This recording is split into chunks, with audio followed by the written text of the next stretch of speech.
What is going on, class? English to 1865 American Lit. How are you guys today? I am Brendan Rooney. I am here to pitch you a haunted house, but as a film. And the film's name is Cross Country Dreams. Have you ever wondered what the novel Five People You Meet in Heaven really stood for? I mean, everyone knows it's about an experience after the confines of death and what comes after. However, have we ever wondered about what if you return to a childhood home or relish in the memories of those long gone? Well, I'm here to tell you why a film about the poem A Haunted House would be perfect to wake up those memories. Let me explain. The working title, it's called Cross Country Dreams. Great title, right? Okay, so it's the story of two friends and they decide to go on a country road trip.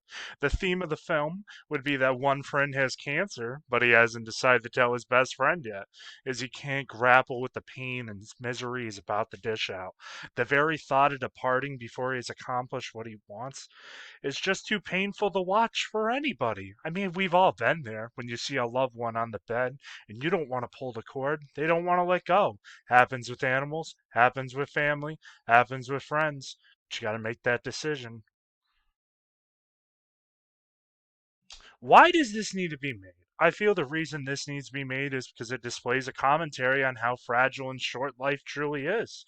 It would also be perfect in the YA genre or the coming of age story that the market is so infatuated with. It plays truth to the spirit and purpose behind the Haunted House prose.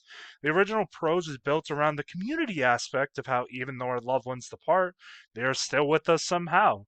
I mean, I see pennies from heaven all the time. People see cardinals. I mean, I feel in life when I feel my grandma's close or whenever she's near, I see pennies everywhere. Or another sign of a loved one is the occasional cardinal appearing out of anywhere. You know, you see the little signs, you just got to pick up on it. Introduction. We start off with Mike coming to pick up Sean during the dog days of summer vacation. It's about July. It's a hot, hot July.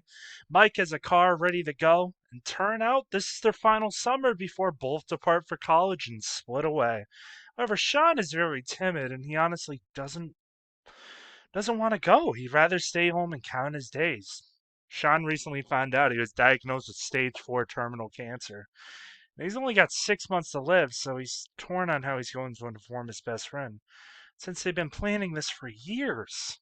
It's a tough pill to swallow. Second act. Every place they go into, Sean runs into someone who has departed from him. They are at the Grand Canyon, and while Mike's out getting food and taking in the scenery, Sean runs into his Uncle Gordon and he tells him, "Your time's running out, kid," and he needs to let Mike know sooner or later. Sean is stricken with the guilt and a feeling of burden. They proceed to go to another place on the map, and then they run into Mike's distant family. They talk to him about his aspirations and what he's doing after college. We then set to see Sean realize that Mike has a good family and he'll be better off when he's gone. But he also has to realize time's ticking out and he's got to make the best of everything. Ending. We finally see the duo make it back to Sean's childhood home, and how he feels comfortable in letting go and succumbing to his humanity. I mean, we all have to at some point. One of the twists is Mike knew the entire time. Sean's mom told Mike in advance, so that's why he planned this. He was just waiting for Sean to tell him the truth. Of course, Mike would come off angry, but in the trip itself, it was a goodbye journey. I mean, we've all been there. Commentary behind the story is that Sean was fighting his ill fated placement, but the memories he made during this trip are the final pieces of reassurance he needed to realize his life had meaning. The symbolism of the childhood home is presented in the same vein as Haunted House. When Sean enters, he sees everyone around, the lights flicker on, the walls start talking, but he doesn't come out. Then we see the screen fade to black, and the lasting sound one would hear is a heart monitor in a hospital fading to cease. And you realize that it was all in Sean's head because he was in a coma. And this was just his heart and everyone telling him it's time to let go. Now, I know that was powerful and poignant. It's supposed to be. Of course, that's kind of the point. It's a lasting memory of one's life. Kind of almost like a film of, the whole film flashing before you type of thing. I think the thing the audience can pull from this film is how fragile life truly is. But everyone's connected. You just don't know. You gotta wake up and realize the signs. Certain people are put there for a reason. Certain people are plucked out for a reason.